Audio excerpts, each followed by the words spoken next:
Hey folks, how's everybody doing? This is Boris, the vinyl veteran, and today, as promised, is Gear Day. And we talk about speakers, or better, I take you on my journey of the past couple of years and tell you where I ended right now. So, a little spoiler alert, the journey for sure is not yet over, but yeah, let me call it a planned break with a specific target in mind. So, since I got more serious about all this hi-fi stuff years ago and my vintage hi-fi passion kicked in, I was going through several speakers.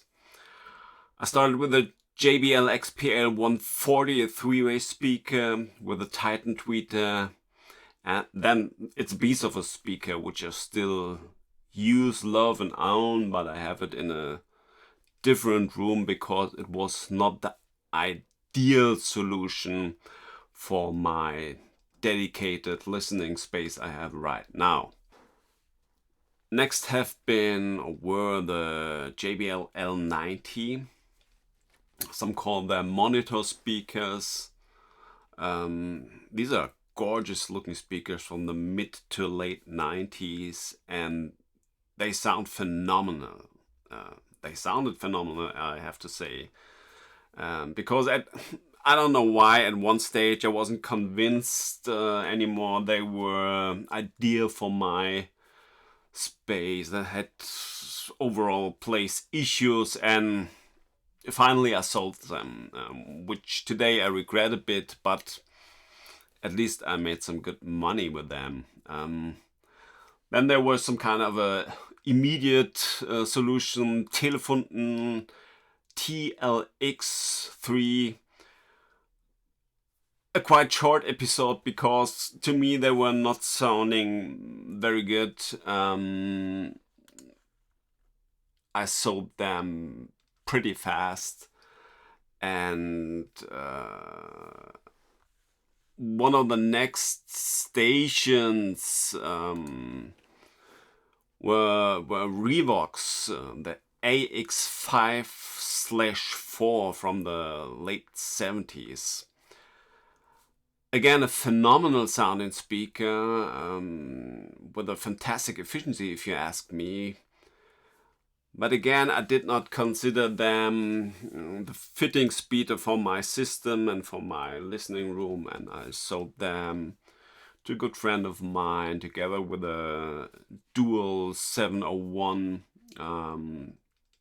turntable and a great Sony amp as a complete vintage system. Quite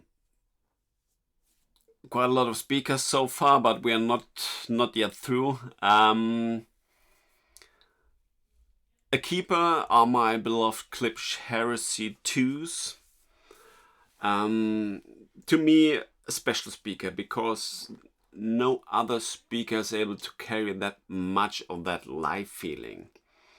If you hear jazz through them or live recording, you have really the feeling you're sitting in the middle of it, or the Blue Note, or where the session ever is happening. You always have the impression it's right in your room. And the efficiency of them is mind-blowing. You can easily run them with a small tube amp and they sound great. As a downside, they are no small speakers, and they're for sure not the most detailed speaker out there. So they can get a little muddy in the midtones if a lot is happening in the sound. But as I said, those are keepers. I will have them forever. And yeah, besides of the Klipsch, again, there were some JBLs.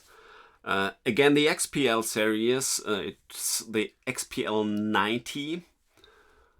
Interesting speaker, great heights, great midtones, but without a subwoofer.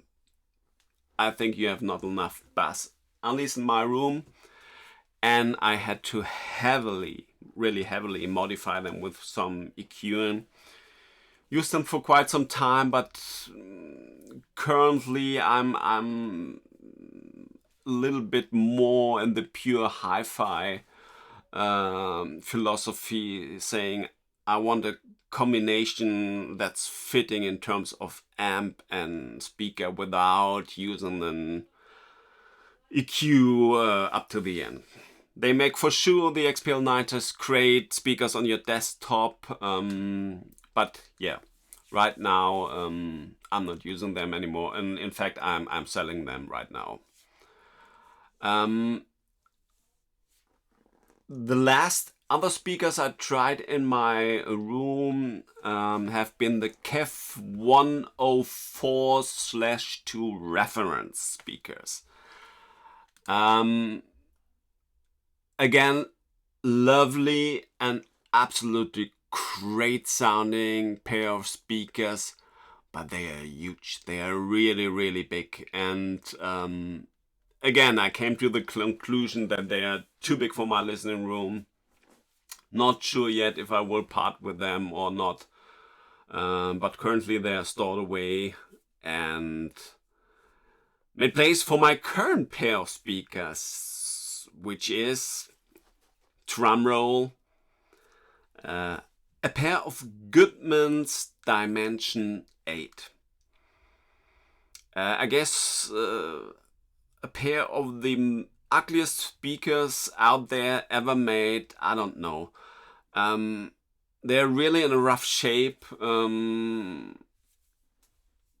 They're not really appealing. I bought them used, bad paint job, chipped edges, dissolving foam around the speakers, but to me they sound delicate, at least in my room. Having a short look at the specs, I think they were supposed to be the first bi-directional speakers. Means they should solve the problem, or at least solve better the problem of a small sweet spot and sound excellent almost everywhere in the room, which they do. And yes, they really deliver.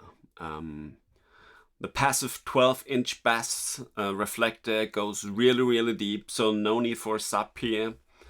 Plus you have 4 bass drivers, 2 mids, 2 tweeters per speaker.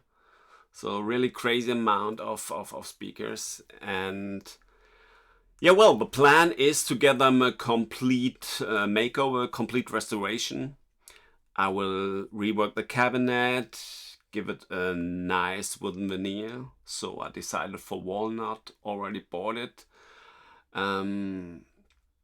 I will clean them off for sure, maybe rewire everything. The dissolving foam will be replaced. The missing grills, most probably I will make again in the front. Not yet sure with which color. I think maybe I go a little bit fancy there for the acoustic fabric, so not always black, maybe something like red or a white cream or something like that. However, I will update you on those speakers, and as soon as I'm really ready with them, I will show them. And during the reworking, I will use the clips. And yeah, coming back to my initial statement that we are not yet done with the speaker journey. So I really have on my wish list a pair of Burkhardt S400 Mark II, which is against my doctrine of vintage hi-fi, but what I saw from them, what I heard about them, sounds really, really interesting. And yes, let's see, maybe I will switch someday to them if I have enough money left, and I don't know yet. So I would be interested to hear from you about your speaker journey. So do you just take what you have, or did you buy everything complete and stay with that?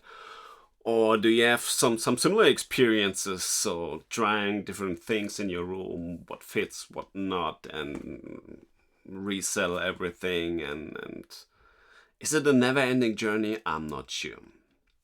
So however, guys, take care. and see you soon.